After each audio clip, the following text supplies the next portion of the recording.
సంవత్సరాల తరబడి ఎన్ని మందులు వాడినా మీ మోకాల నొప్పులు తగ్గట్లేదా? ప్రాణ పెయిన్ క్లినిక్ లో అత్యాధునిక చికిత్స. ఏపీ కేబినెట్ కీలక నిర్ణయాలు తీసుకుంది. చంద్రబాబు అధ్యక్షతన సమావేశమైన మంత్రివర్గం రివర్స్ టెండరింగ్ విధానాన్ని రద్దు చేసినట్లుగా తెలుస్తోంది. పాత విధానంలోనే టెండర్లు పిలిచే ప్రతిపాదనకు కేబినెట్ ఆమోదం తెలిపింది. పోలవరం ఎడమ కాలువ పనుల పునరుద్ధరణకు కేబినెట్ ఆమోదం తెలిపింది. ప్రస్తుతం పనులు చేస్తున్న సంస్థనే కొనసాగించేందుకు అంగీకారం కూడా తెలిపింది.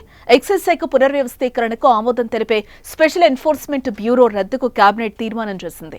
ప్రభుత్వ చిహ్నంతో 21.86 పాస్ పుస్తకాలు పంపిణీకి కేబినెట్ ఆమోదం తెలిపింది. 77 లక్షల సర్వే రాళ్లపై జగన్ బొమ్మ తొలగించాలని మంత్రివర్గం సమావేశంలో నిర్ణయించారు. వివాదాస్పద భూముల రిజిస్ట్రేషన్ల నిలిపివేతకు సైతం కేబినెట్ ఆమోద ముద్ర వేసింది.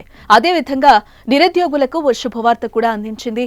రాష్ట్ర మున్సిపల్ శాఖలో 269 సూపర్ న్యూమరీ పోస్టుల భర్తీకి ఏపీ కేబినెట్ గ్రీన్ సిగ్నల్ ఇవ్వడం జరిగింది. పౌర సరఫరాల శాఖకు సంబంధించి 2771 కొత్త రేషన్ షాపుల ఏర్పాటుకు ఆమోదం తెలిపింది.